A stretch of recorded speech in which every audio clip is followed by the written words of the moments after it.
tonight's thought. Just what exactly happened between Alyssa Milano from Who's the Boss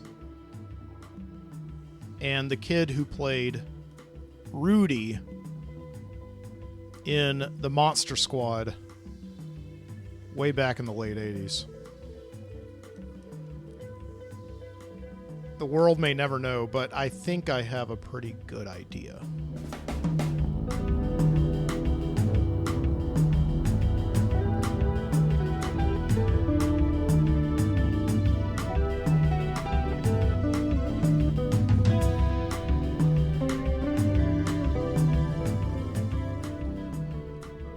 So, yeah, back in, I think it was 2016, my friends and I, there was me, and there was Jason, and Josh, and there was Vince, and Vince was in the wheelchair. He had just sprained his foot. And we were there waiting in line to get into a special screening of The Monster Squad at the Chattanooga Film Festival.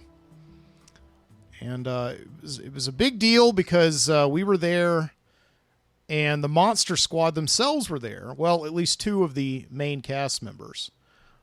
This being the kid who plays Sean. He's the head of the Monster Squad. And Rudy from who's like the bad kid who kind of rides. He wears like a leather jacket. And he rides his bike and wears his sunglasses, and he smokes. He's like a 14-year-old kid who smokes, and real tough looking kid.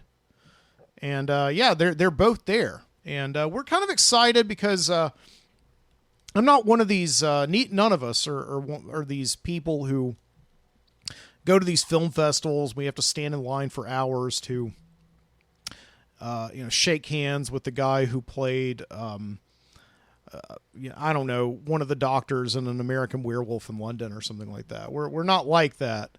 But Chattanooga is only like 3-hour drive from Birmingham, Alabama, which is where we were. And The Monster Squad was a movie that we had all been in love with kids. It came out in 1987, and this is a movie about a group of kind of ragtag suburban kids who fight monsters, right? The conceit of the film is that Dracula has fallen into a time warp back in Gothic England, or Gothic, I guess, Transylvania, of course. And he brings with him all these monsters. And they're trying to find like this amulet of some kind, whatever, it's a MacGuffin, that allows Dracula to control the space-time continuum. It's a very, very confusing plot for a kid's movie, but it doesn't matter. It's all these monsters that you love as a kid, of course. And it's a fun movie because, again, it's just little kids kind of swearing, and they have like a treehouse hangout. And they're just very resourceful. And as kids, this was a big box office bomb when it came out, right? But as the years went on, and as of course in the heyday of the video store in the 1980s and 1990s, it was just one of the most commonly rented.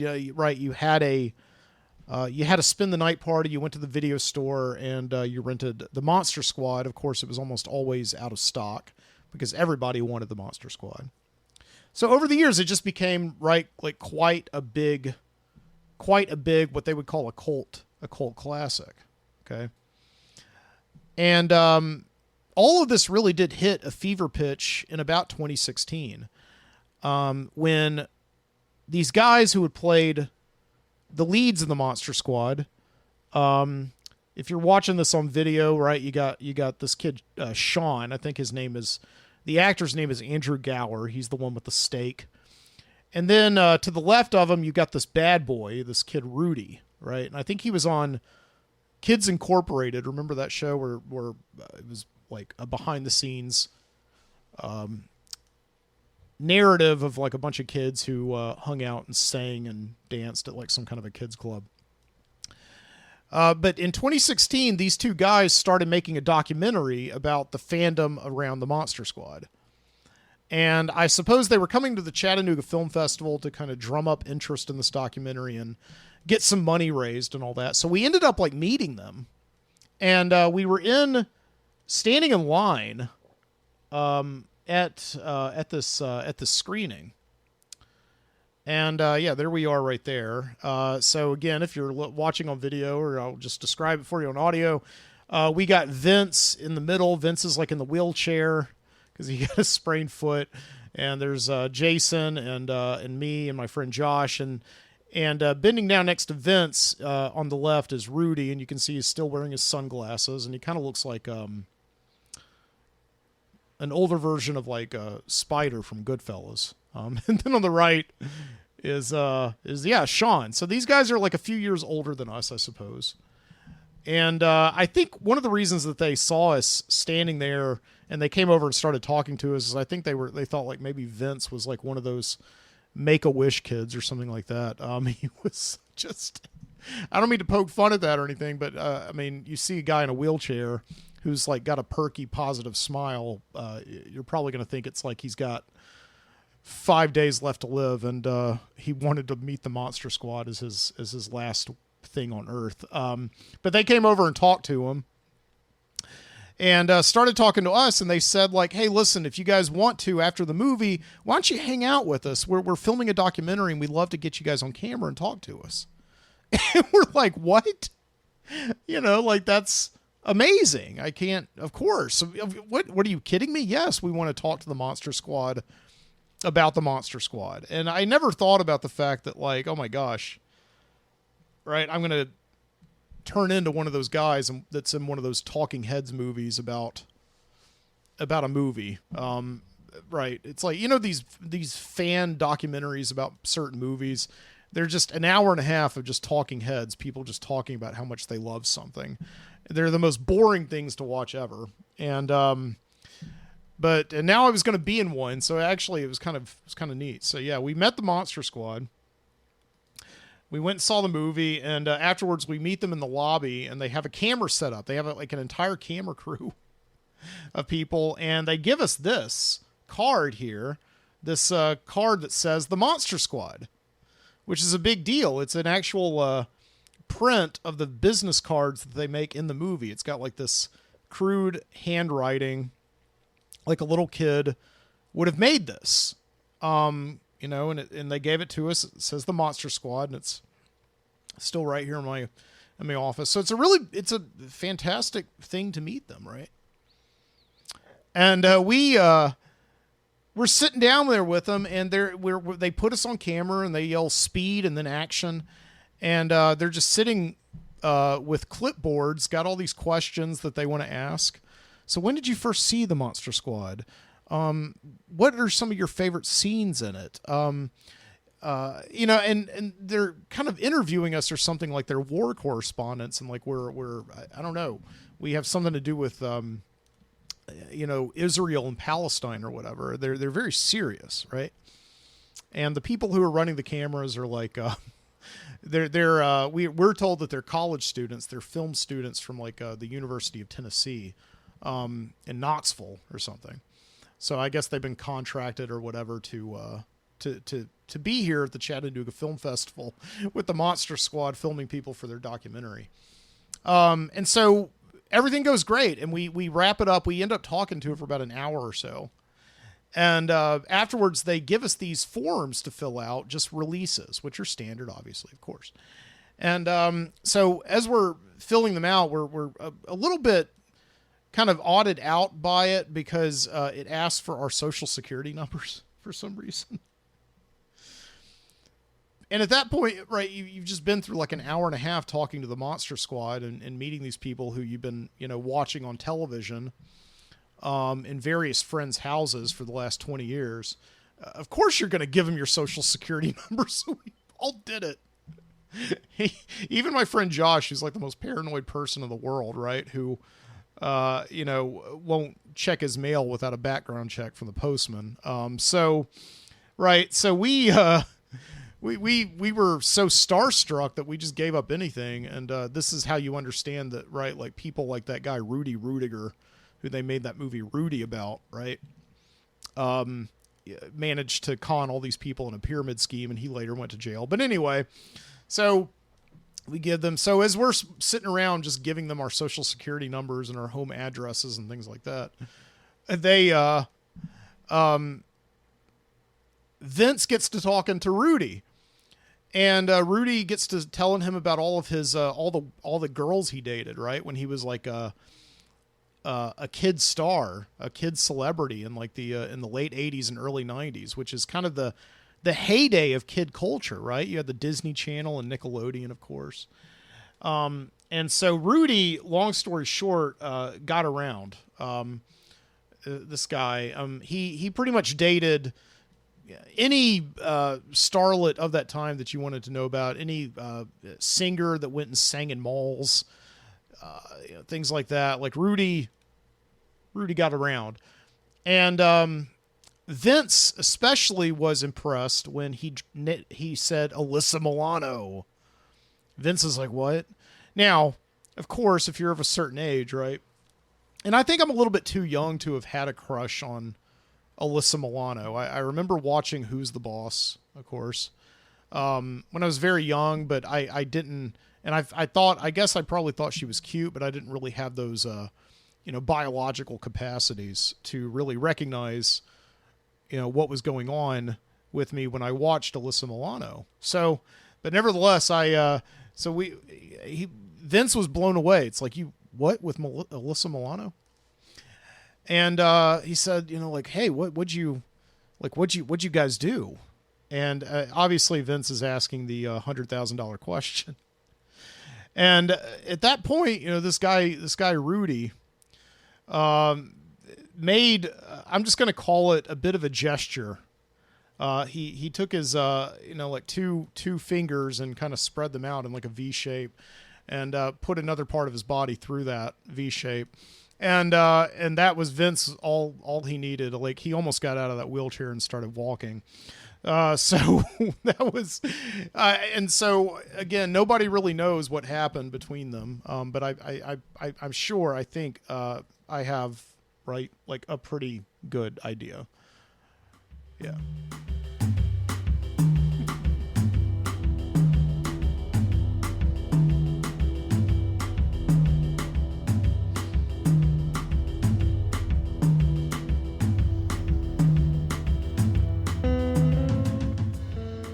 So from Birmingham, Alabama, this is your Midnight Citizen Show. I'm your host, Mike Booty. Thank you so much for joining me tonight from Birmingham, Alabama. And we got a good show for you tonight. On top of I don't know how anything could top that story. Maybe a lot of stuff. I don't know. If you care about that kind of stuff, it's kind of interesting. But because they were very, very young child stars. And, yeah, Alyssa Milano, I believe, continues to act today. I don't want to say, like, take from Rudy. The word of Rudy is not gospel, okay? So if I'm maligning Alyssa Milano in any way, I think I'm probably maligning Rudy more than anybody else. Especially since I just told you that the Monster Squad, took off with our interview and our social security numbers. Right? So if we cut to, like, a year later... at my friends and I go back to the Chattanooga Film Festival again. This year it's just me, Jason, and Vince is cured. He's no longer in the wheelchair. And we're there. We're there to attend the world premiere of the Monster Squad documentary. I think it's called The Wolfman's Got Nards, right? Because there's like a scene in the movie where one of the characters is like, the Wolfman doesn't have nards. He's not like a guy. Well, I mean, I don't know, but he's still a man. So they have this big debate about it. And then later on, when they're confronted by the Wolfman, they don't know what else to do. So they kick him in the testicles. And sure enough, it puts him in his place. He kind of it hurts him. And this kid goes, Wolfman's got nards, right? That's kind of amazing. Okay, so anyway, so it's a big cult catchphrase, I guess, of my generation. And so film's called Wolfman Got Nards. So we go to this world premiere screening, and there they are again. It's Rudy and the other guy, Sean, are there. They both directed the film. They edited it. They put together all the interviews. And they've had like a podcast that's gone on for the last year to promote it. And we're watching this whole movie, me and Jason and Vince, thinking that we're going to be like suddenly celebrities, right? We're going to be like the fans. Like, they interviewed us for an hour and a half. How could they not? I mean, how could they not include at least 20 or 30 minutes of the profound things that we said, right, about the Monster Squad? We watched this movie. It's like almost 2 hours long. It's a really long documentary. And yeah, it is. It's just nothing but talking heads, right? People talking about the movie. It's like, oh my gosh, do you remember that scene when, like, you know, Frankenstein went through that swamp and made friends with that little girl? Do you remember that's kind of like that scene in the original Frankenstein where he wants to throw the little girl into the river? And yeah, it's just like on and on and on. As it gets closer and closer to the end of the movie, we realize, oh my gosh, shit, we were cut out of this movie. We just came to Chattanooga for nothing. We started to feel scanned by the Monster Squad and started to feel like maybe they did indeed just, this was like a con of theirs or something. You know how like celebrities, like, right, I just showed a clip last week of Bob Crane, you know, from Hogan's Heroes. How sometimes like Bob Crane would go into like bars and have, like in Phoenix, Arizona, and like have the bartender turn the television to Hogan's Heroes, and he would just wait for like a girl to notice, like, oh my gosh, you're Colonel Hogan, and he would like just start hitting on them or whatever. Like, we were suddenly like, maybe that's kind of what the Monster Squad was doing with us, only they weren't asking for sex, they were asking for our financial information. I don't know. But so yeah, we were not in the movie. And after it's over, they do a Q&A. Again, other people just in the audience talking about how much they love the movie. And we go into the lobby and we run down Rudy and Sean, and they're like the nicest guys. But we say, like, do you remember us from last year? And like, oh yeah. Oh my gosh, guys. Oh, and they were so apologetic.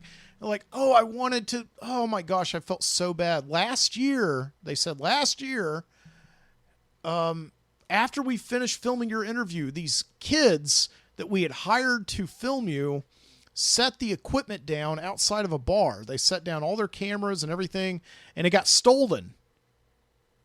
And we're like, what, are you serious? They're like, yeah, man, I'm telling you, like the cameras, the mics, the memory cards with your interviews on them got stolen. So we lost that footage forever. I'm so sorry. And, yeah. So I'm on my phone instantly checking my bank account because, I hope that they gave these kids, only the interviews and not our information. That was really a very scary moment. So many years later, I think I'm safe. But yeah, we almost got fleeced by the Monster Squad's ignorance. I don't know if I trust them anymore. It's weird. And I'm thinking about this today, right? Because this movie came on television earlier today. The Monster Squad came on one of those Pluto TV channels, and I was watching it, and first time I'd seen it probably since that night in Chattanooga at the Chattanooga Film Festival back in March of 2016. And I was watching the movie, and I was kind of like suddenly beginning to seethe in anger a little bit, right? Like, yes, Wolfman, bite that kid's nards off.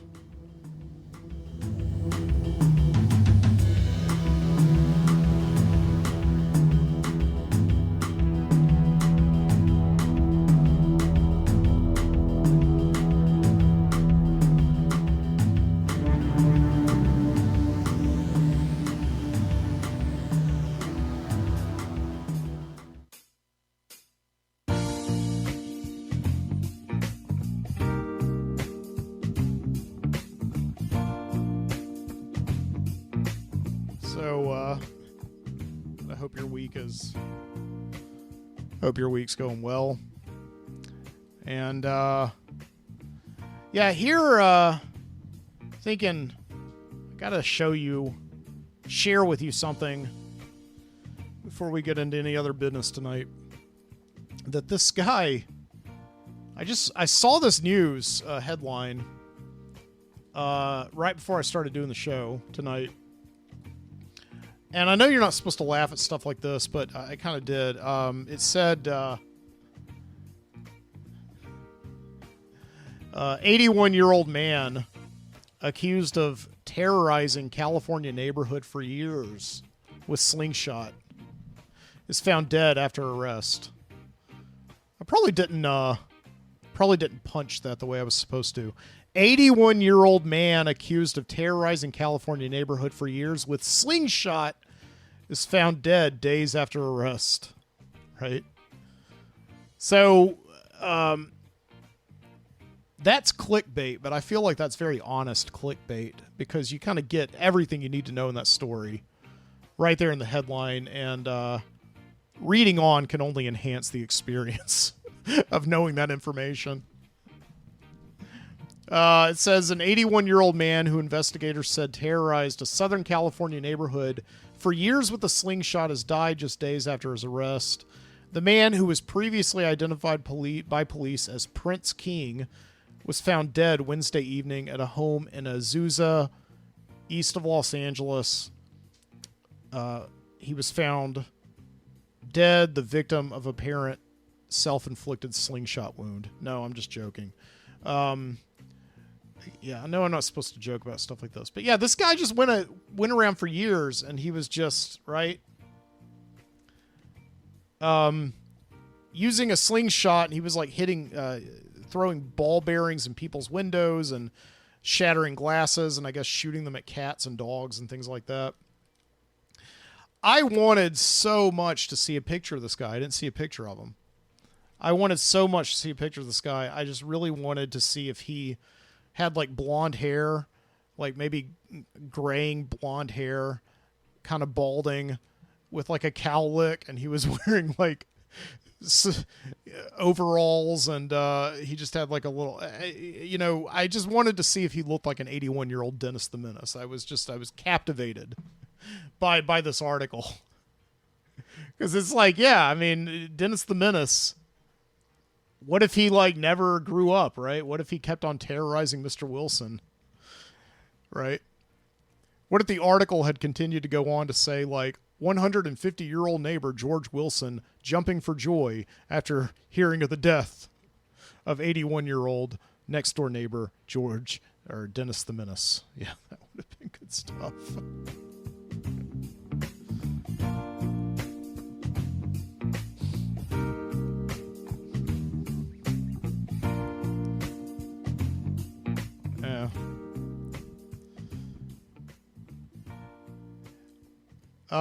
Yeah.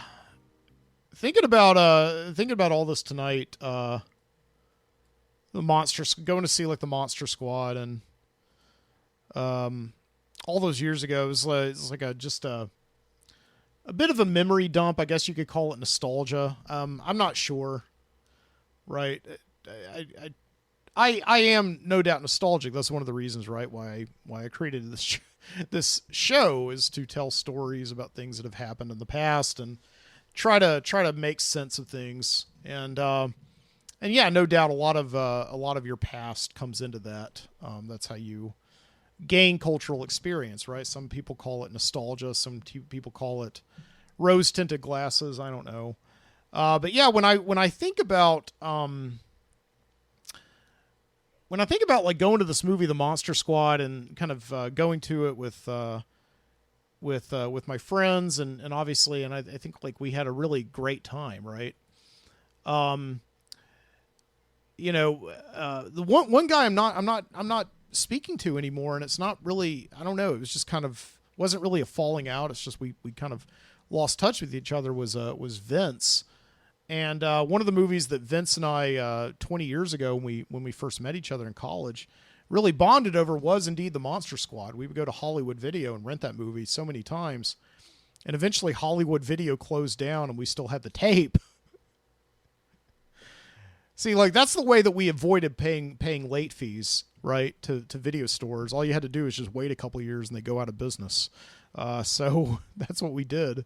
Hollywood Video closed down. We still had the Monster Squad tape, and I still have it around here somewhere. I think I have it still, or maybe Vince has it. But yeah, I don't know. I mean, it's life is weird, right? How you just know people for years and years, and then they just kind of leave life altogether. In Vince's case, one of the things that we did for years, almost every time we saw each other, was we would put on this kind of late night type.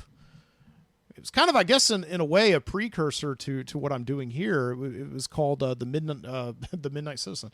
It was called Creepfest, and me and Vince would be like these horror hosts, and kind of playing a little bit of heightened versions of ourselves, and just hosting, horror movies. And we started doing this before there was YouTube, so we kind of had this idea that we were going to be like on a cable access station. And sure enough, I called around to a bunch of cable access stations thinking that they were exactly that. Like, right, I'm the public, so I should have access to this public access station. No. We're showing football on Friday nights, right? So it was kind of like that, and we just couldn't get any. So the idea kind of fizzled, but it stayed really fresh in our brains for years. And then when YouTube came along, we just started doing the show and posting random episodes on YouTube. And of course, we would always get copyright struck because we would host copyrighted movies, and you just couldn't do that. I think like the only episode to this day that is still up on YouTube is one that we did. This was back in, I think, 2014. One of the last episodes we did, this was, we did the movie Race with the Devil with Peter Fonda and Warren Oates. I think we're sitting in the basement of my friend Dave's house, or his grandfather's house. His grandfather was upstairs, and then we were, he was watching, like, I don't know, Mayberry RFD or something, and we were down in the basement. We were filming Creepfest. So there we are. We're like just kind of sitting in two lawn chairs, and really cold day outside, and you can see like the two windows behind us. Those are obviously, that's not really a set. That's just a bunch of junk we found down there, and we kind of threw it together. And it looks like a very cold February day behind us. And so, yeah, we're out there, or down there, and we're filming Creepfest. We're talking about Race with the Devil. And, yeah, I can play some of this. See if I can get sound on this. The trustable, the crustable. Himself, the captain. Oh, yeah, and there's Jason. Remember him from the Monster Squad. Jason always played the chef. He would like be this lazy chef who would never cook us any food. He just created that. But he wore like the big hat anyway, the big chef hat. So what are we doing tonight, Mike? What are we I thought I'd pick tonight's movie. We got a great one from the 1970s. Race with the Devil. You heard of this one? It's good. It's got dirt bike exploitation, RV exploitation. It's got Satan cults. It's got exactly. It's got two great actors, Peter Fonda and Warren Oates. Warren Oates, one of my favorite actors. I love Warren Oates. Great character actor. He's in Bring Me the Head of Alfredo Garcia, Stripes, and you're gonna love him in this movie. So we gotta. Mike. Yeah. Just so you know, I had a feeling it was gonna be like a '70s show kind of theme. So I broke my '70s gear here. You like this? I got a little '70s action. You like that? You do kind of look like a rodeo there. Hey, I like that. Nice. Like a rhinestone cowboy. Whatever. So buckle down. We got a great movie, and you know what goes with every great movie? What's that? Great food. Oh, food. Food. Hey, what you gonna do tonight, chef? I'm going to make dastardly deviled eggs and devil's food cake. Deviled eggs and devilish food cake. That's more of a side dish and a dessert. No. He's right. The chef is right. It's a theme because we're doing Ride with the Devil.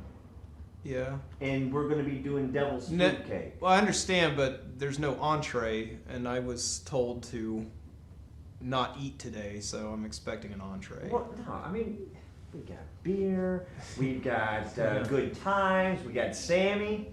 Every time he lets me down, I'm just saying. Who? The chef? Yeah, a little bit. Don't listen to him. Look, guys, enjoy it. We'll be back. We'll catch you at the first break. It's going to be okay. I'm hungry.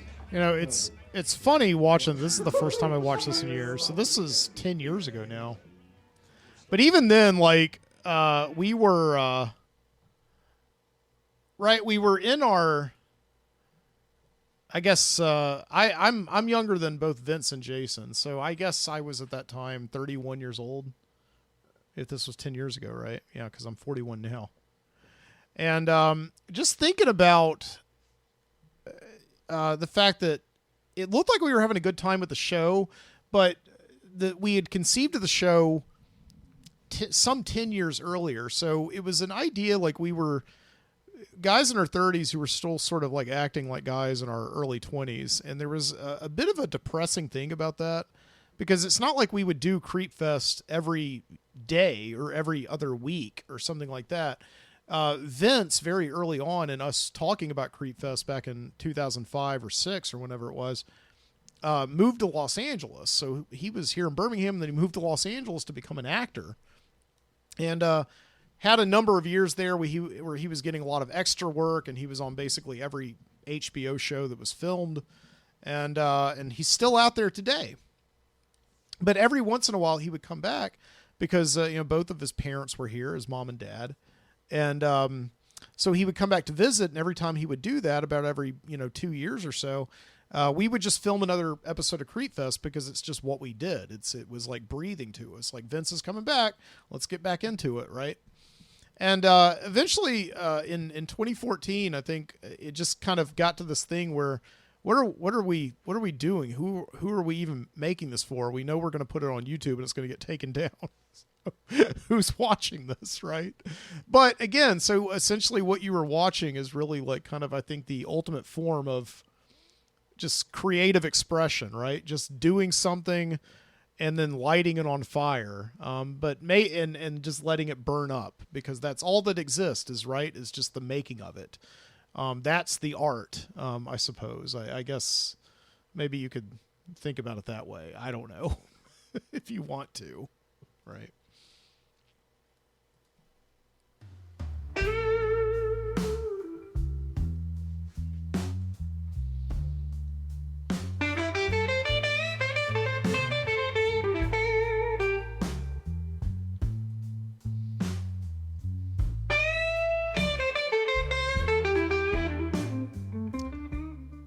But 2014. So that was like well into me doing this show, The Midnight Citizen. And I think one of the reasons I did this show is because I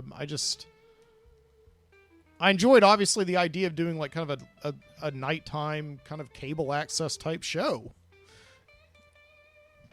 And I just didn't want to have to wait for my other friends to come to it, for all the stars to align in the universe, right? To kind of do this kind of thing. So I think that was it.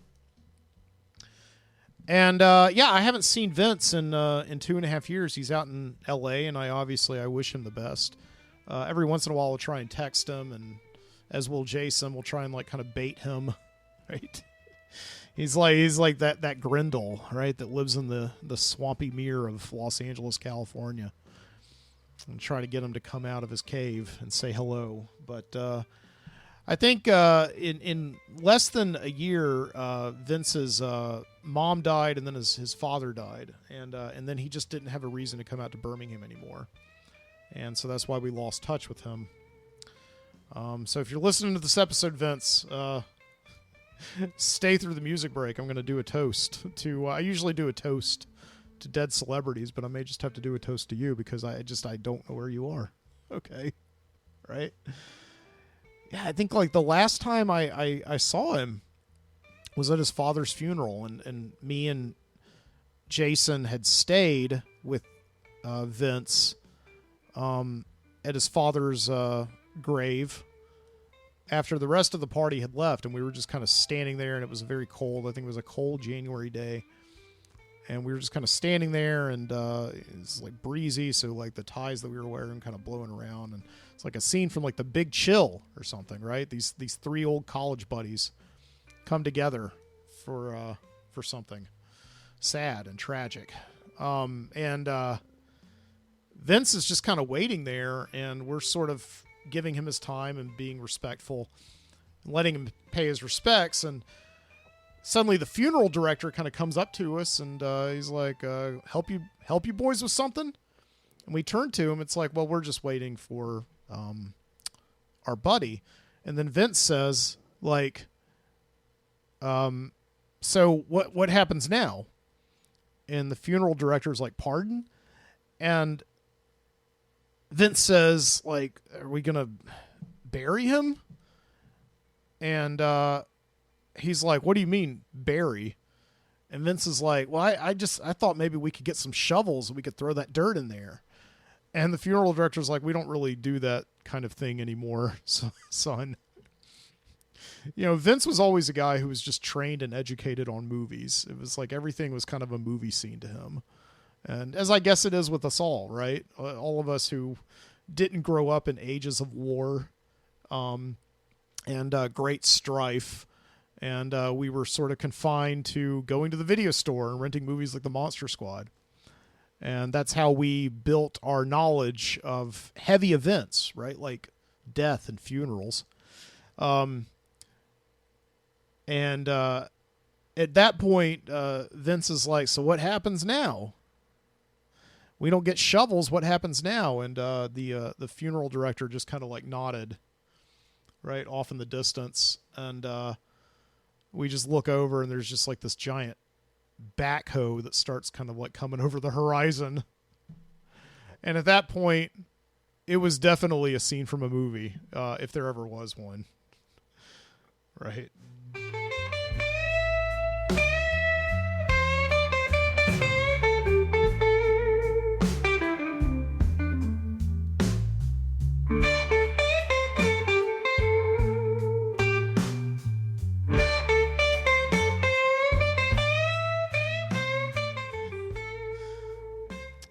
All right, with that, let's take a little bit of a break here and play some good music. Coming up, we got a couple of tracks from some bands. I'll do that, and see you back here in about 8 minutes or so, okay?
sound of your house.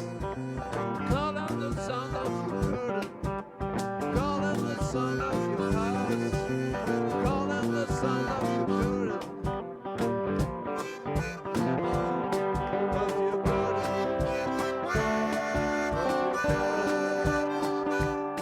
Of your curtain.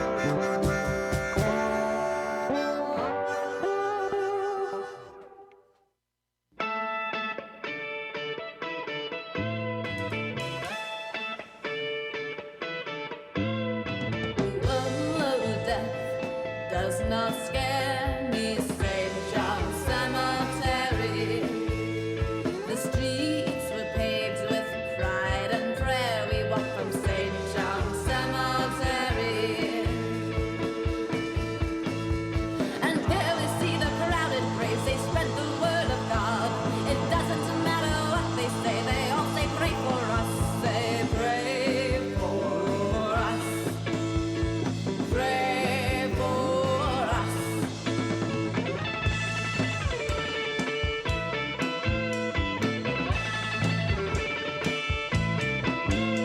And only active mind could make one wary of St. John's Cemetery. But only at that time could death have scared me. St. John's Cemetery. And there was something on the trees that we could not touch. The breeze was rustling through the leaves, and all the rest was hush. Hush, hush. Pray for us. Hush, hush, hush. Pray for us.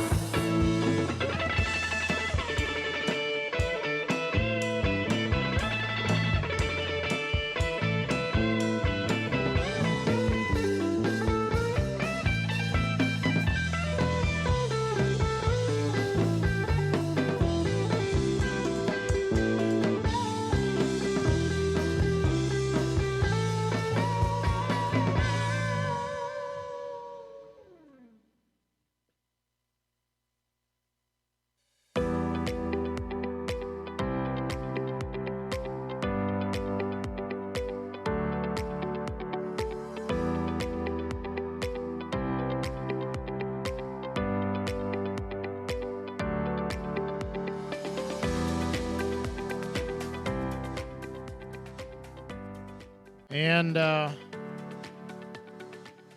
couple bands there you just heard. St. John's Cemetery was the name of the track. Secret Lover was the band. And Garden Sounds by a band that I played on here before, Lobo Loco. And all the music that I play on here, including the music I'm playing right now, is a backing track. You can find over at the freemusicarchive.org.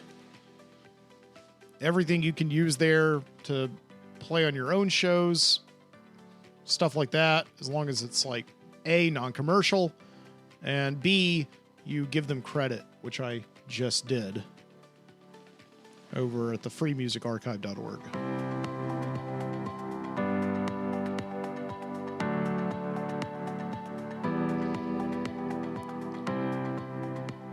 And a reminder, this is the Midnight Citizen Show, a completely non-commercial venture hosted by me, Mike Booty. And you can find this show as well as my back archive and other stuff that I'm doing. Any writing that I'm doing, any video editing, video work that I'm doing, you can find that over at mikesbonfire.substack.com. And, really important, subscribers, if you subscribe to my Substack, and it doesn't cost you anything at all, there are no tiered memberships, it's not paid. I don't have enough over there right now to ask you to pay me anything, and I have a lot over there. I just, what I'm doing right now, I just want you to have it. But if you really do like the show, then please subscribe to it. And if you want to give me a comment, please give me a public one so other people can see what you think, right? And if you subscribe to my Substack, and this is important this week, right? You not only get the show that I'm doing right now, but you get the pre-show as well as the post-show. Before I started recording tonight, I recorded about 25 minutes of stuff of me getting ready for the show and talking about other stuff. Doing, if you just can't get enough of me, Mike Booty, and the Midnight Citizen Show. Subscribe for free, and you will get a free file, which is a video file of like the entire pre-show, actual show, and post-show. Okay, so that's this week, and maybe I'll continue doing that. I don't know. Let me know what you think. Is that a good idea? Should I keep doing that?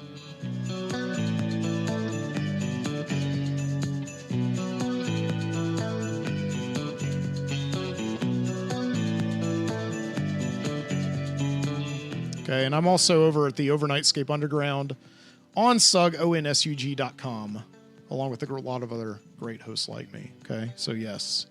I have something special planned tonight. I usually, while I'm playing music, I take that opportunity to go to the bathroom and get myself a drink. Tonight, I did not get to go to the bathroom because, what can I say? Like, the summer in Birmingham, Alabama, in the hot South, it starts in the middle of like January, and it doesn't let up until sometime in early December. So these days, right, I mean, it's difficult to go to the bathroom sometimes, especially at night, because you're just dehydrated, and there's really honestly nothing to give it, right, to get rid of. Okay. Yeah, the rule down here that you got to keep in mind is you got to be peeing clear. That's what they say, peeing clear, right? Go into the bathroom. If you get to pee, that it's clear pee. You're peeing clear. Okay. It's like Scientology, but not cult-like, just health advice. Okay. So there you go. But in addition, right, as I said, to go into the bathroom, I also like to make myself a drink. Tonight, I thought I would actually do that on the show because I've been excited lately. I usually enjoy whiskey. And lately I've actually been making, because it has been hot, and you kind of like, whiskey's a hot drink. I've been putting some ice in it. And actually been mixing it a little bit. And I've been making what I learned are whiskey sours. Okay, I thought I invented a drink. It's apparently not. It's called a whiskey sour. And so I thought I would make a whiskey sour tonight and toast. Again, I normally toast a dead celebrity, but tonight it might be Vince. I don't know. Who's not dead, but I just haven't seen him in a while. I don't know if I ever will again. But anyway, so let's make a whiskey sour. So the first thing you need for this, right, is you need a double jigger of whiskey. In this case, I've got some Bullet bourbon here, bourbon whiskey. So I'm going to pour that. Get some whiskey making music here. And shoot, just dropped my syrup. So I'm going to pour that into the mixer. And then I'm going to get about 1.5 ounces or so of lemon juice. So we're going to do that. 1.5 ounces of lemon juice. Pour that. And then, and this is what I thought was especially clever on my part, but it's not. It's been done before. You get maple syrup. I'm almost out of maple syrup, but I'm going to do the best I can with what I have. Some maple syrup, and put that in there. Sir. Yeah. Do I have enough? This is an experiment. I've never made a drink on the show before, so we just thank you for bearing with me. So we got Bullet bourbon, we got some lemon juice, and some maple syrup, and we're going to take this and we're going to shake it over ice. Here's to all my sweethearts. Okay? All right. Got this. And we're just going to strain that into a rocks glass. There it is. We got ourselves a whiskey sour. I've been making these for my wife Jessica lately, and she never really drinks whiskey that much, but she just loves her whiskey sours. I don't know if it's like a typical Southern drink or whatever. My desk is all wet now. Well, I guess that's technically a wet bar, isn't it? Okay, yes. All right. So we're gonna toast here. Vince, I don't know, maybe. Here's to you, buddy.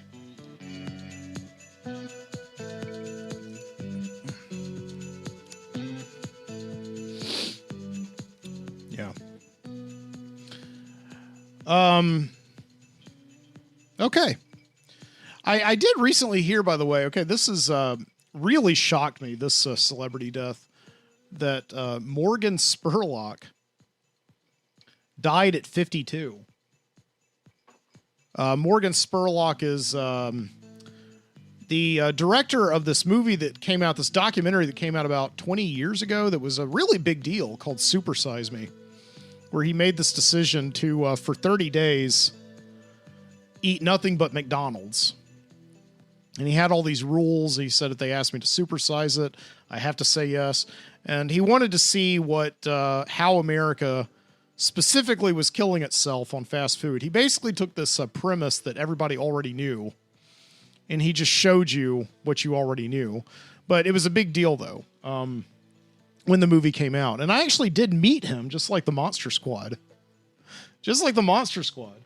He didn't take my social security number or anything like that, but no, he came to my college, and with his movie, and he did a screening of Super Size Me, and did a Q&A afterwards. And I got to meet him, and I was working for the student newspaper, the Kaleidoscope, and I had to get like a brief quote from him. He was an incredibly nice guy, and yeah, and then after that, he just kind of vanished. I think he did like a few documentaries after that, but he never really had the success he had with Super Size Me. And then apparently last week he died, 52 years old. I didn't realize how young he was. I mean, yeah, when you're 21 years old, everybody seems older than you, right? But that's about when I met him.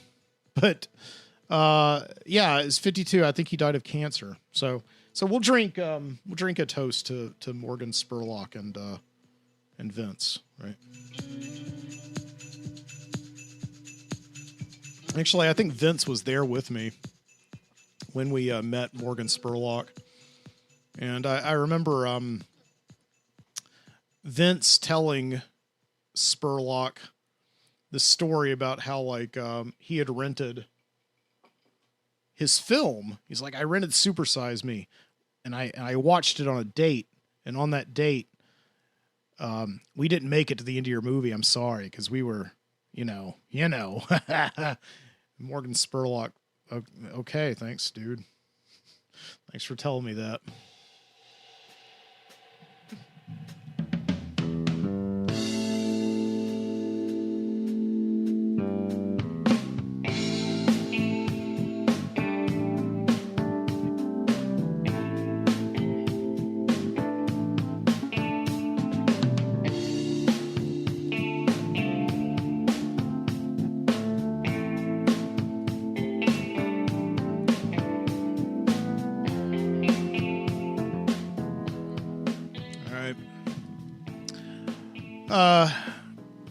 Talking about movies, man, almost everything we talked about tonight's about movies, right?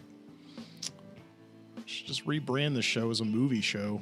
No, I don't want to do that. I'm interested in more things than movies.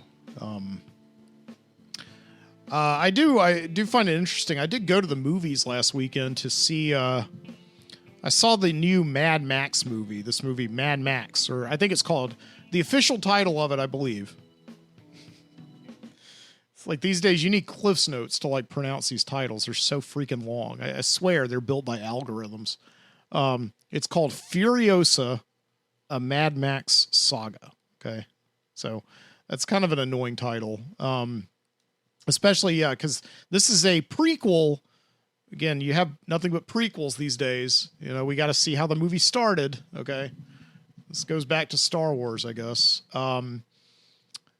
This is a prequel to the film that came out, I believe, in 2015 called Mad Max Fury Road, which was a big surprise hit.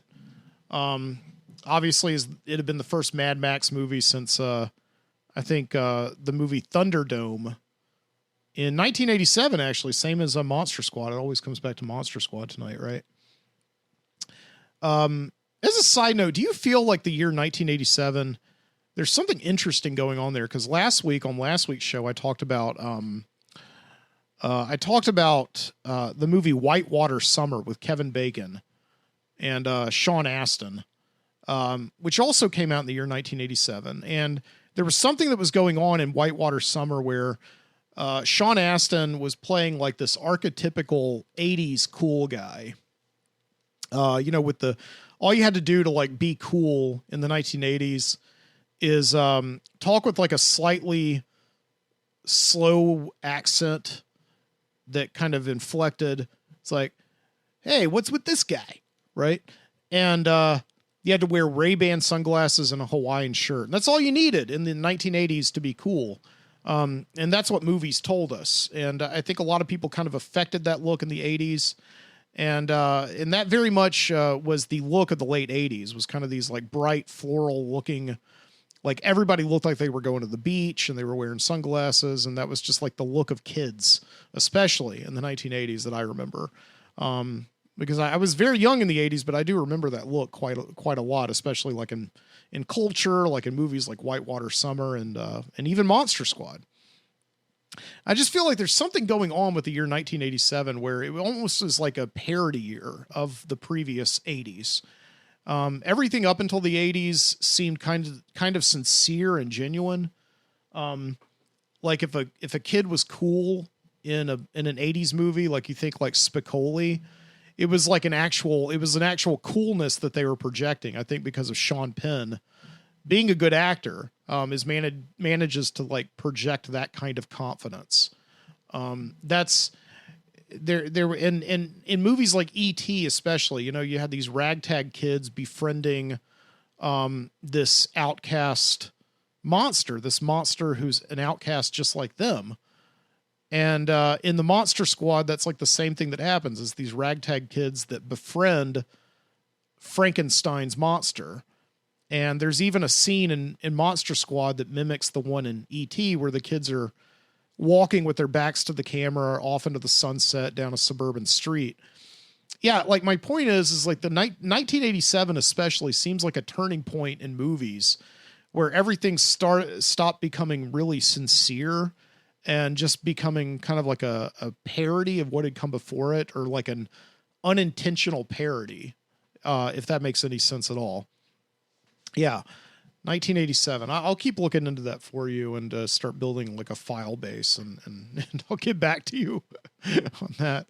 But yeah, this guy this week put out this video, which I found was interesting. The title of the video is called "Our Movie's Over."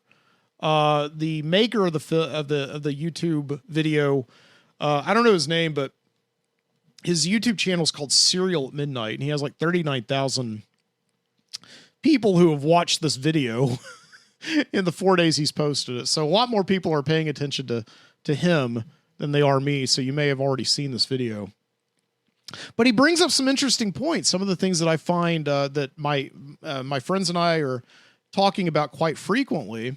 Whenever especially we go to the movies, like last Sunday, we go to see this movie Mad Max Fury Road, or no, it's called Furiosa, a Mad Max saga. Sorry about that. And this is the opening weekend. This movie has only been in theaters for a day and a half when we go see it Sunday afternoon. And, we're expecting the theater to be packed. We get tickets like hours in advance. There's 8 people in this movie theater on a Sunday afternoon. And we're thinking, okay, maybe, this movie's not this particular theater. It's not an IMAX. People want to see people want to have a cookie these days. They want to have a cookie. They want to go see an IMAX movie, if it is an IMAX. No, that's not the case. The movies, the totals came back, and this movie was a huge flop. And it's just like earlier this summer, this other movie that was supposed to be a big hit, also Fall Guy, take off of like that 1980s television show. Who was in that show? Was it Steve? Steve? I don't know. I can't remember. Lee Majors, I think it was. He was married to Farrah Fawcett. That was supposed to be a big opening, and the movie just flopped so much so. Like, it wasn't even like a dead fish. Like, dead fish actually kind of like show signs of life. This movie just like hit the theaters, and 2 weeks later it's in streaming. You can watch it at home in your living room, right? So we're sitting there watching this Furiosa movie, and I'm not going to review the movie. Short story, it is very good. It's a really good revenge film. It manages not to tell the same story over again. The first Mad Max, meaning the one that came out a few years ago, had really amazing stunts, and I think a lot of people who didn't like it globbed onto the fact that the movie was being marketed as 100% practical effects. I haven't been able to find any marketing at all that says that it's 100% practical effects.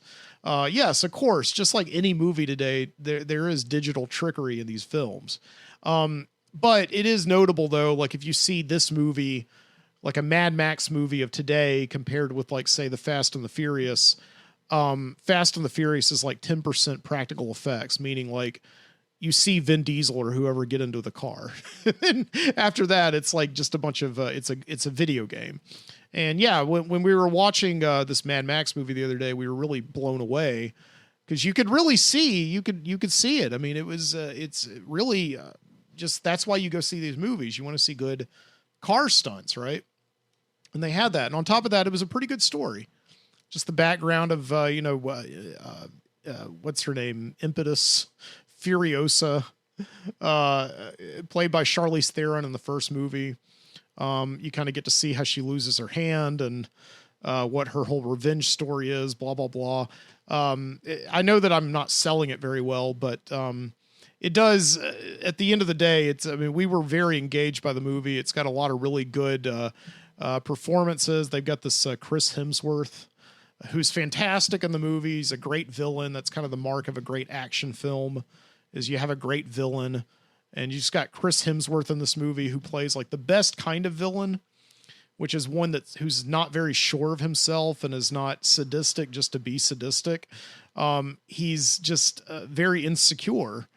And he's a broken man by the end of this movie, who, she still decides to get revenge on anyway, even though he's like such a shadow and shell of himself that he is at the beginning of the movie. That's the best I could say of it, right? So, yeah, but we see this movie in a very empty theater on Sunday and kind of talking about it afterwards. And we have a lot of the conversations that this guy, this Serial at Midnight guy has. And I'll play a little bit of this video just to kind of give you an idea of what he's talking about, and then I'll sort of respond to it some. But yeah, I'll put a link to the video in the show notes if you want to watch the full thing. Let me turn that music down.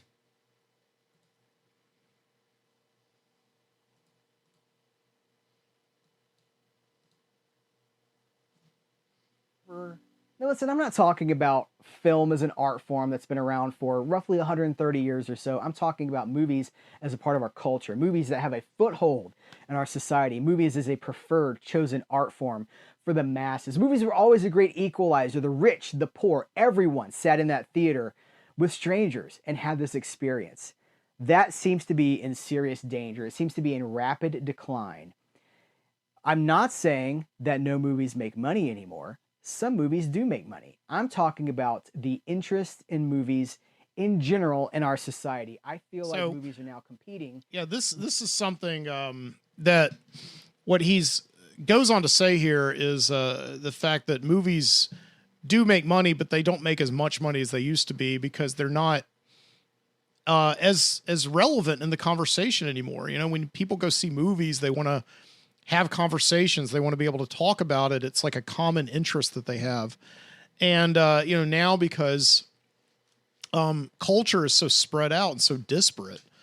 And, right, I saw the other day that they were wrapping up the 3rd season on this Child's Play, on this Chucky show on NBC or Peacock or whatever it's called. I had no idea the show was even on. Like, how do you even find out about this stuff anymore, right? So everybody's watching different shows and talking about different things. And it's really difficult to sell people, like a mass community of people, on the idea of seeing one thing at one time in one place, right? And yeah, that's definitely what happened. You know, the other thing that goes on is last summer, you know, you may remember, there was a big hit. There were 2 huge movies in the theater at one time that seemed to actually piggyback off of each other. So much so that it was given a name. It was called Barbenheimer, right? You had the Barbie movie and you had Oppenheimer. And I saw both of these movies because I wanted to see them. And what happened was that both of the respective studios had pumped billions of dollars, probably collectively, into marketing these 2 movies, into movie trailers, into television ads, into social media ads. At the end of the day, it didn't matter. What mattered was a couple of people posting pictures of ironically going to see the lighthearted, fun, cute Barbie movie, and then the dark, brooding science epic about the guy who invented the atomic bomb.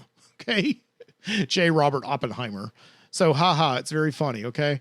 Well, all of a sudden, you know, you had that post get traction, and to the point where Greta Gerwig, the director of Barbie, and the star of Barbie, Margot Robbie, were posting pictures of them going to this movie. So my point is like the entire marketing strategy of these companies failed in comparison to just some people on social media. So, you know, it just had this like social media push, this movie, these 2 movies, and that's what made them the biggest box office successes of last year. You think of like Greta Gerwig's last movie, Little Women, didn't do that kind of business. Christopher Nolan's last movie, Tenet, definitely didn't do that much business. It almost got him kicked out of Hollywood because of how much he spent on the movie compared to how much it made. It was just this flash in the pan zeitgeist moment that had nothing at all to do whatsoever with ads telling people to come see the movie. It's going to be a good movie. No, it was just some kind of ironic game people played. And yeah, like when I was watching Oppenheimer, I saw people in the middle of that movie come in from the Barbie screening and sit down just so they could, like, I guess, take a picture and just say that they did the double feature.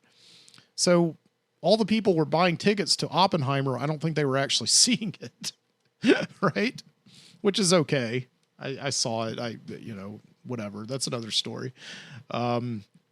So yeah. And I think like any other movie that you look at that has had major success, right, of the last few years, you can owe to something that's other than just the traditional way of getting people to movie theaters, which is like trailers and television ads. Okay. And, newspaper ads. Yeah. Right. Forget about it. That's funny. So you think about this movie, Top Gun Maverick, that came out, when was it? 2022.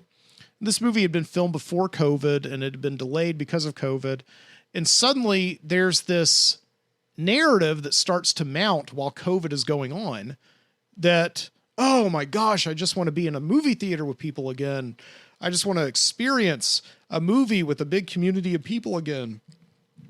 And no doubt a lot of these people were being genuine. And if you do remember the summer of 2020, the highest grossing movie for like a couple of weeks was Jurassic Park, right? Because all these drive-ins were booking Jurassic Park.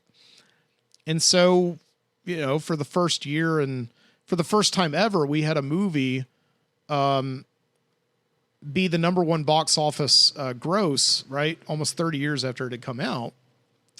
So when Top Gun comes out in the summer of whatever it is, 2022, it kind of had this built-in narrative behind it that people were just so ready to get to the movies again. And so Top Gun was kind of the only game in town. And so that's one of the things that propelled it forward, right? It had the other advantage of actually being a good movie and word of mouth just kind of mounting at how good it was. And that's why I saw it. I had no intention of, never been a big fan of the original Top Gun, but right. I went and saw it with my dad and just was blown away by it. It was a great experience.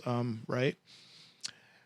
But yeah, I think like, unless you have that these days, this kind of component, this X factor that goes beyond traditional marketing and advertising,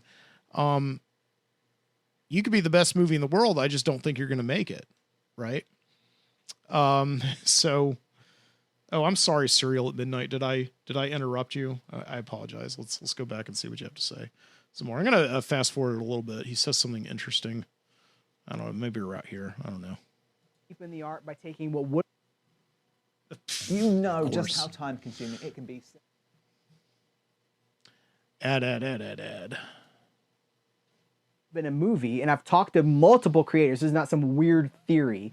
Multiple filmmakers that I know had an idea for a movie, a 90-minute movie or a 2-hour movie, and the studio said, well, we see an 8-episode streaming series here. And they say, it's a 2-hour film. There's not enough story for that. And they say, we'll stretch it out. We'll figure out a way to stretch it out and pad it.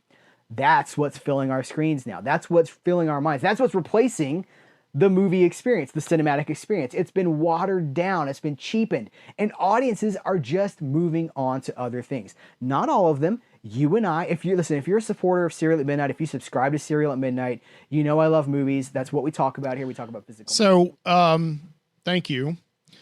Yeah, I just think that what he said there is absolutely right on the money, is that the experience of going to movies has been completely watered down, especially for younger people. They absolutely have no interest anymore in something that they can watch at home just as soon as they can go. And I honestly think a lot of this is being driven by other factors as well. When I got my driver's license, when I turned 16 in the year 1998, the rate at which people were getting driver's license, right, when they as soon as they turned 16 was something like, excuse me. The rate of people who were not getting their licenses when they turned 16 was something like 24%, and now it's upwards of 35 or 36.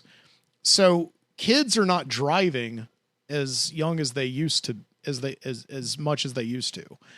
And it's partly due to the fact that all of their entertainment is just anything that they could possibly conceive in the world that they would be interested in is right there in the palm of their hand. And for women too, as a matter of fact. Yes, I just made a masturbation joke. But yeah, they've got their phones, right? So they can watch anything that they want. And it's right there. And they don't have to get in a car. They don't have to drive to a movie theater. They don't have to sit there for 3 hours past an endless onslaught of trailers and paying endless amounts of money for popcorn and Coke and soda and all that stuff.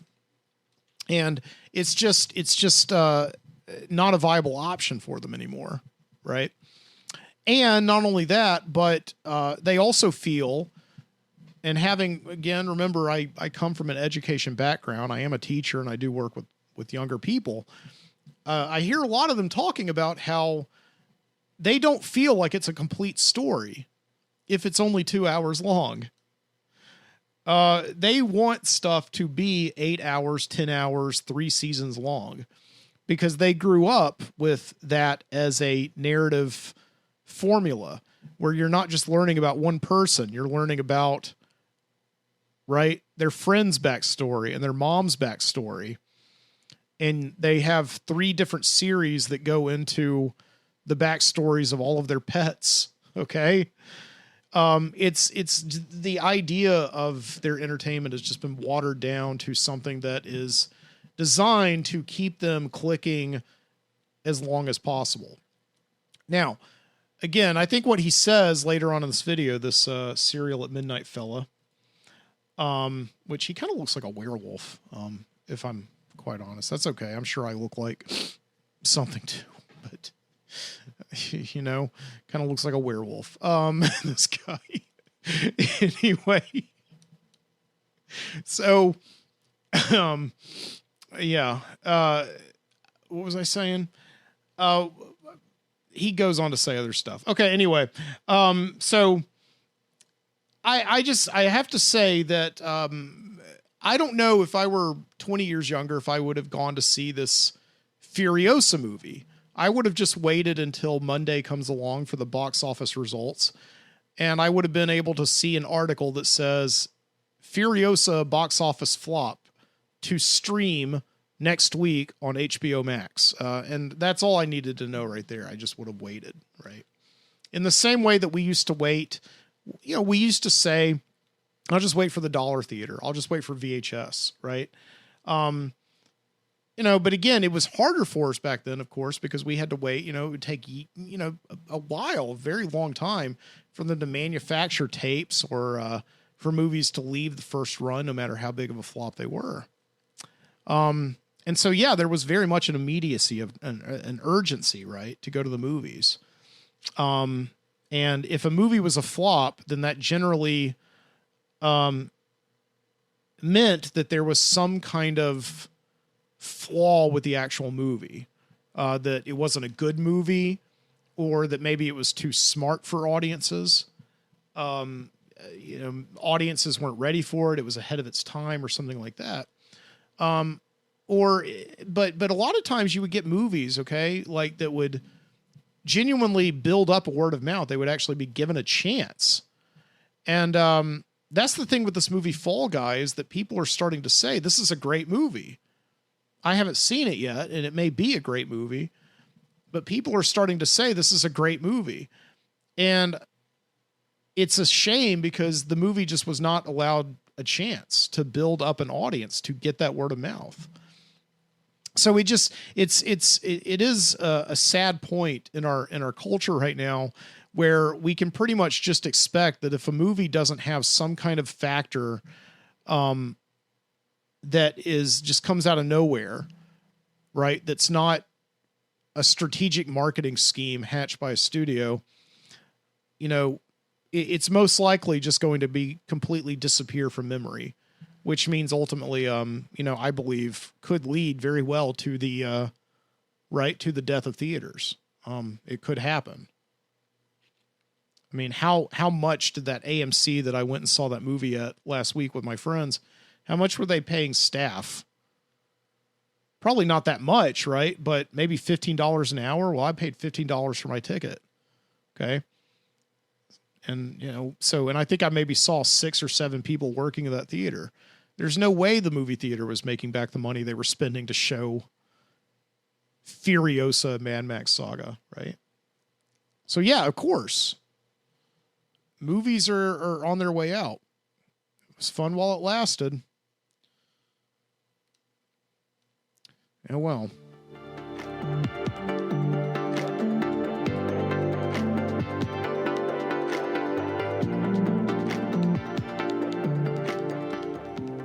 The good thing I will say is I think filmmakers are still trying, right? The filmmakers are still trying. Like this George Miller, what is this guy, like 75 years old, and he's making better movies than these filmmakers half his age who are like making Marvel movies, right? Yeah, I heard I'm mean on these Marvel movies. I heard these actors who are in this latest Mad Max movie felt unsafe. And I don't know if this is just something they kind of like randomly said in passing, but the newspapers really went along for the ride on this one. They were like, Anya Taylor-Joy felt unsafe. You know, trying to make George Miller, I don't know, seem like a bad director or insensitive or something. I don't know. I mean, the guy made a movie for 9 months out in the desert of Australia. And this is an actress who's always worked in air conditioning. So I don't know. If she felt unsafe, it's because maybe that's what was meant to happen. I don't know, to get that performance. I don't know. All right, let's take a break. Let's go down to the Video Street Video Store, see what they got down there, check out their latest stock, and I'll be back here about 12 minutes.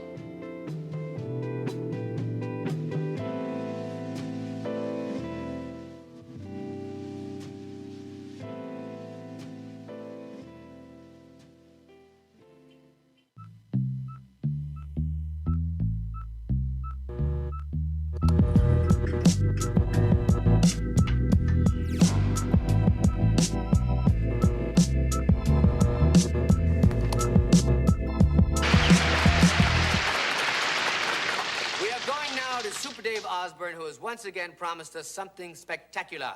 Super Dave?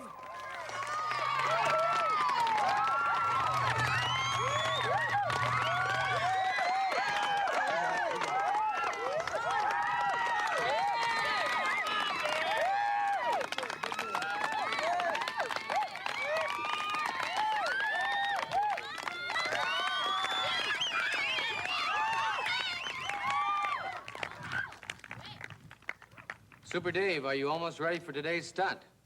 Yes, John, I am. And I'm getting ready for what will probably be my most spectacular stunt.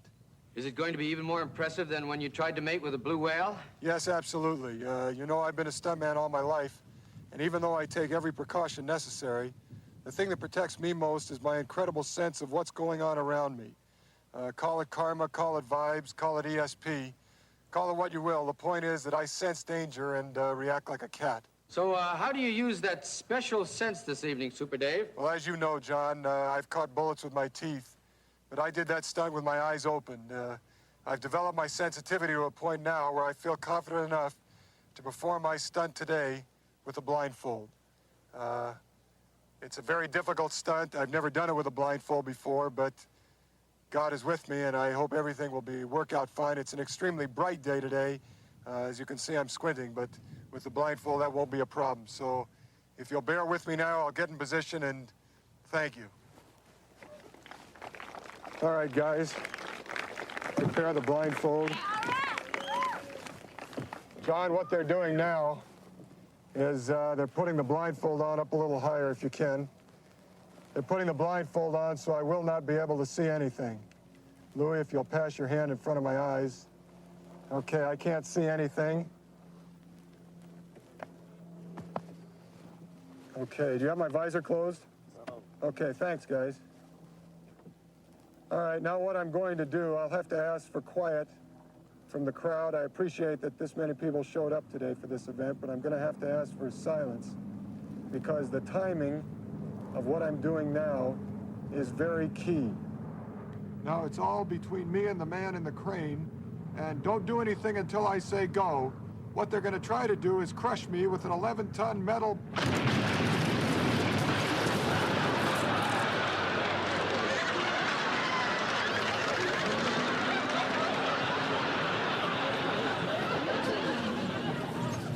I'm okay. I had a problem. This is not an excuse. Super Dave doesn't make excuses. But it wasn't the blindfold that did it. It's just that what I arranged with the guy who was running the crane, what I was supposed to do was I was supposed to put my visor down, then lock into the wall, and then he wasn't supposed to move the ball until I said go. Wait, I didn't mean go.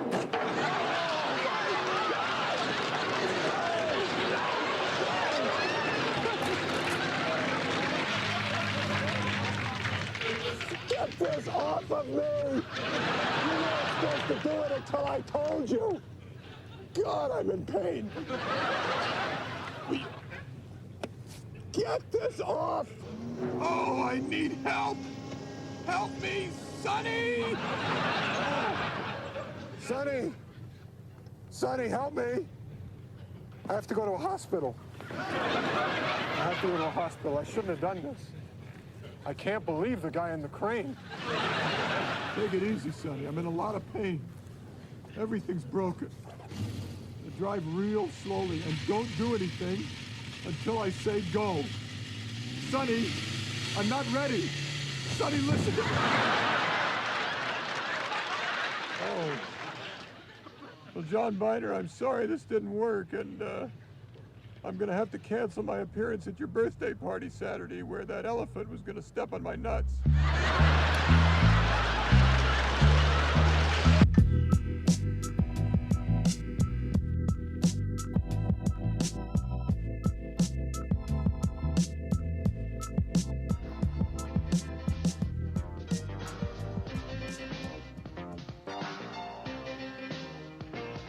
Hi, I'm Michael Jeffries, and we're at the Desert Hot Spring Spa in beautiful Palm Springs. As a professional magician for the past 16 years, I've seen firsthand the powerful effect that magic can have on the opposite sex.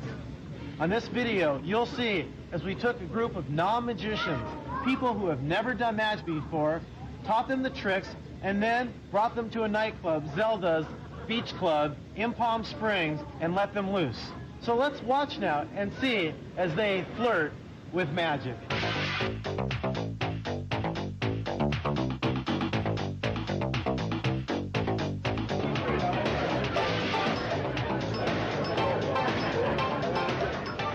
Hi. Hi. Need a light? Sure.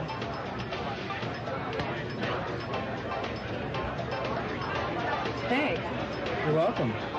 I couldn't help but noticing those eyes, those lips, that cigarette. Sorry. Watch the cigarette. 'Cause all I need you to do is blow on the cigarette when I count to 3. Watch. 1, 2, 3, blow. Look, gone. Oh my God. So what else can you make disappear? Well, I'm waiting.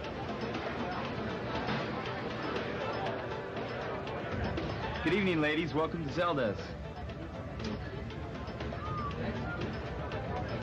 Thank you. How you doing? Ooh, wow, check this out. Whoa. Watch this.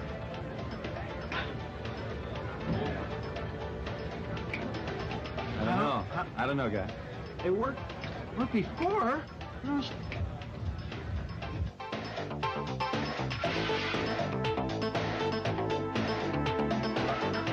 Hi. Well, here we are in beautiful, windy Palm Springs with Shirley and Lori, and we're ready to learn the first magic trick on the video, the one you saw me do in the nightclub, Hot Match. To do Hot Match, you'll need a couple of props. You'll need some matches, scissors, a safety pin, and a rubber band. Cut off the striker from the box of matches, but hang on to the matches because you'll need them. What you'll do is you'll take one of the matches, place it inside the striker, fold the piece of striker over the match like this, take the safety pin, open it up, place it inside the striker like this underneath, and then close the safety pin. Okay? Now this brings up a good point. If I were to do it this way, I wouldn't be able to safety pin it inside the coat. So you want to make sure to turn it around and have the safety pin part up. Okay? Once you have it like that, close the safety pin, take the rubber band, and wrap it around the match. And what you really have there is a portable lighter. And this, of course, goes inside your coat. And let me show you what I'm talking about. Meredith? Meredith is here, and as you can see, she is fully prepared. There's her match. Her striker's all set. She was in action. She would just pull down on the match, and it would, of course, light. If it didn't light for some reason, Meredith here, being a Girl Scout, is fully prepared for just such an emergency. And that's always a good idea to have extras. Thank you, Meredith. And that is Hot Match.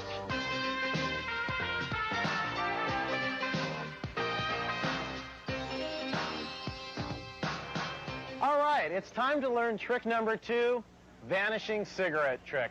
To do this trick, you'll need a pen, a safety pin, and a piece of elastic. The first thing to do is cut the elastic so it's approximately 12 inches. Then the next thing is to take the safety pin, attach it to the end, and tie a knot. Take the other end of the elastic, feed it through the pen cap, Now what you'll need to do is I used an ice pick, poked a hole in the pen cap, then fed the elastic through and then tied a knot. All right, you'll also notice that the pen cap is broken off there, the little thing that you clip to your pocket. You won't need it for this trick, okay? You also won't need the pen, so you can place that somewhere, Shirley. I'll take the cigarette. Now, this gets safety pin inside your jacket. So, Laura, you've got the jacket there.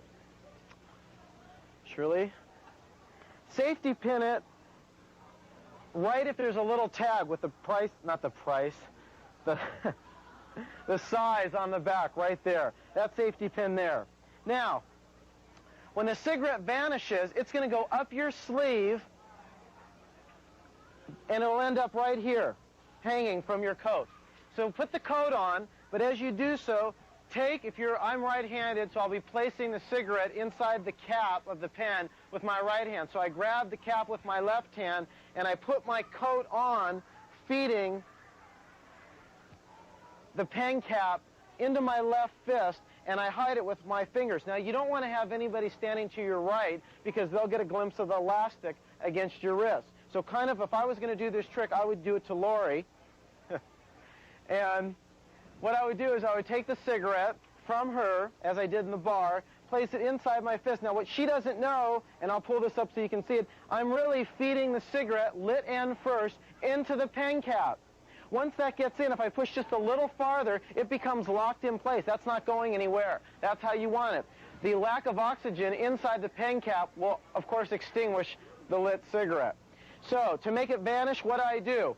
I release my grip on the cigarette, and of course that'll cause it to shoot up my sleeve. Except if I do it just like this, I have no cover. So there's where some flirting comes in. That's where I want to make a cute remark, ask her to gently blow on the cigarette. As I do that, I place my other hand over the cigarette for cover. I let go, you blow, and I can even now pull my sleeve back to show that nothing's there. I open my hand, the cigarette's gone, and she, of course, is amazed. And that's the vanishing cigarette trick.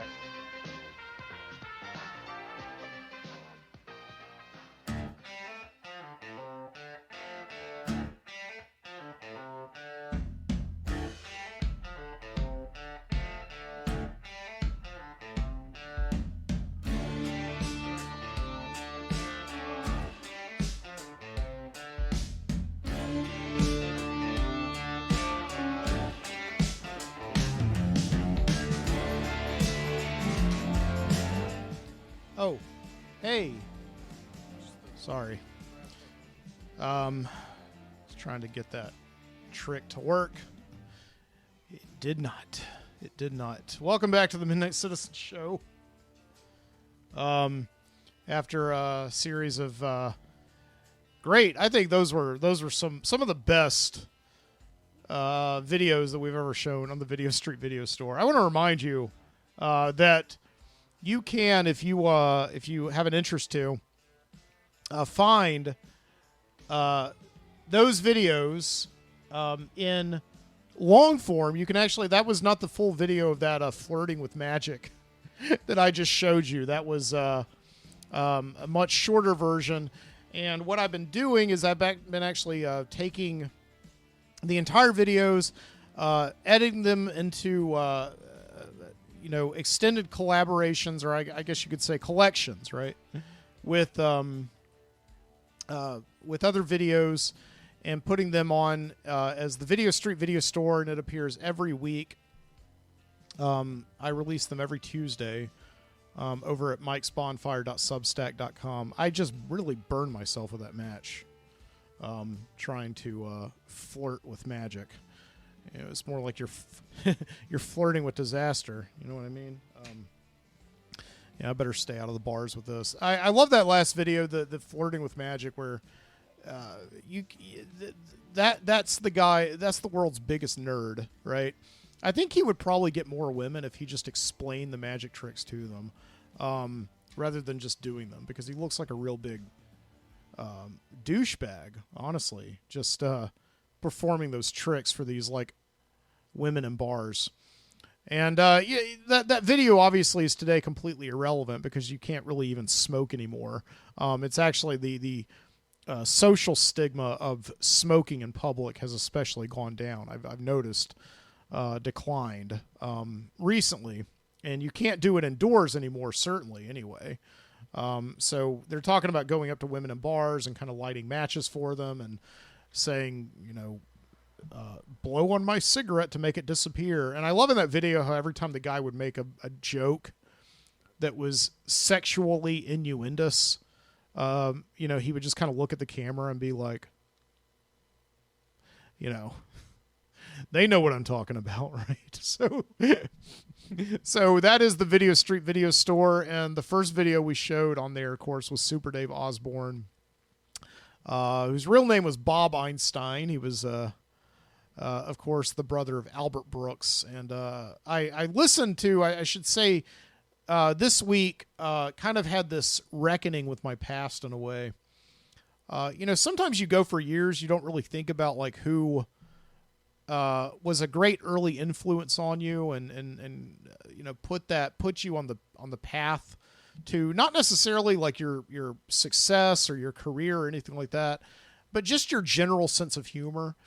I think obviously like a lot of people my age who grew up on The Simpsons, but also I had this big early in life realization that I really liked the comedian Albert Brooks.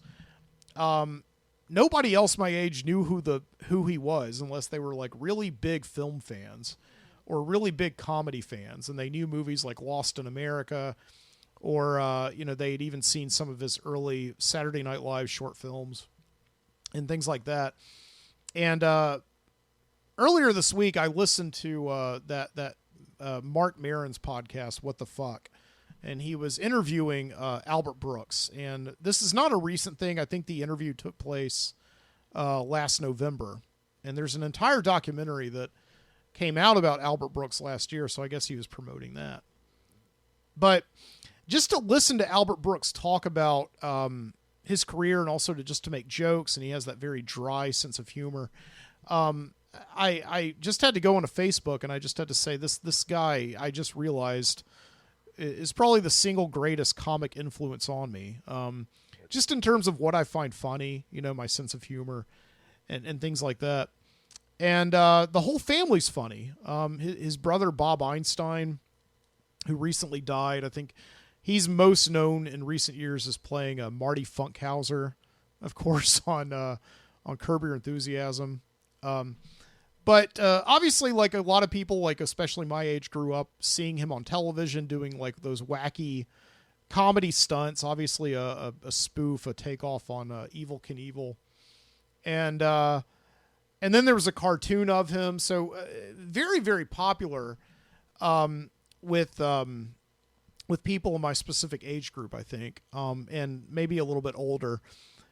Kids today would have no idea who he is. Super Dave has not stood the test of time at all. He has not transferred into pop culture currency with the younger kids these days. Maybe I'll create a TikTok account just so I can start sharing Super Dave videos. It's not because he did anything that was like particularly cancelable or anything like that. It's just it's like he just was doing these little bits and he just stopped doing them. And it wasn't like he was still doing Super Dave up until, a few years ago. And in a lot of ways, I think it's sad. That's why Albert Brooks has kind of, tapered out with younger generations as well, because, he always made movies, not really for younger kids, but his movies definitely, were always there. And you would see them, movies like Lost in America, like I said, and, Defending Your Life. And then he played the role of a fish, in Finding Nemo. And now I have a little bit of currency with kids. I could be like, oh, Albert Brooks is one of my favorite comedians. Who's Albert Brooks? Did you see Finding Nemo? He played that fish. Oh my God. Yeah. The clownfish, it's like, yeah, he's a pretty brilliant comedian too. It's like, oh yeah, well, I like that scene in Finding Nemo where, anyway. So, but at least he has that.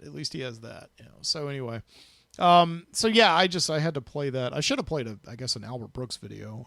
But I don't know. I was going through the internet and I saw Super Dave and just had to kind of do it. So, you know what I mean? Had to kind of do it.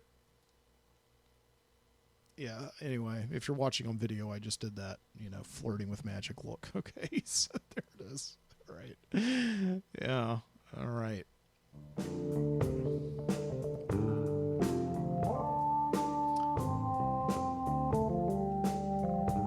All right, well, finally, at last, I think I've had enough of a whiskey sour and a water that I hear the bathroom calling. I should have gone during the Video Street Video Store, but I think I'm going to call that a show.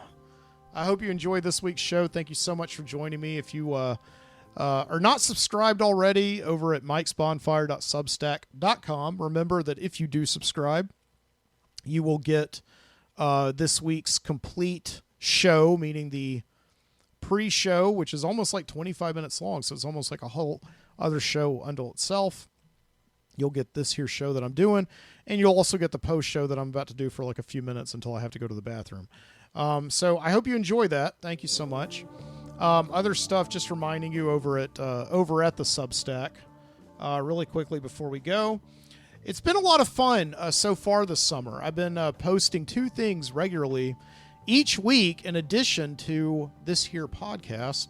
I've got the Video Street Video Store. As I said, we're now on the complete episode 2. So each week I, take the videos that I played on the podcast that week and I stretch them out. I make them a little bit longer if I didn't get to show the entire videos. And I also attach generally 2 more videos to that. So you're getting like this really cool long collection, anthology of videos that are a lot of fun. And I'm also writing a newsletter attached to that, giving you a little bit of background on the videos. It's almost like just Time Life or something, right? Yeah, so you got that, and that comes to your inbox every week when you subscribe to Mike's Bonfire, and all that. And also, every Thursday, I've been publishing a series called Small Town Summer, some short fiction that I wrote back in lockdown of 2020 about life in a small town in Alabama, a place called Viscaga that I made up. And it's really good fiction. If I do say so myself, it's really, I am proud of it. I'm actually very proud of it. And I've taken it out. I've dusted it off. I've made some revisions here and there. And I'm putting them out there for you. And everything, of course, is free to read. So please, and listen to and watch and all that. And this is what I've been doing since I, lost a job a few weeks ago and all that. So anyway, but yeah, go over there and check it out. I hope you do. I hope you enjoy it. And I will see you. I'll see you next week, right? I'll see you in the night. Keep your eyes open.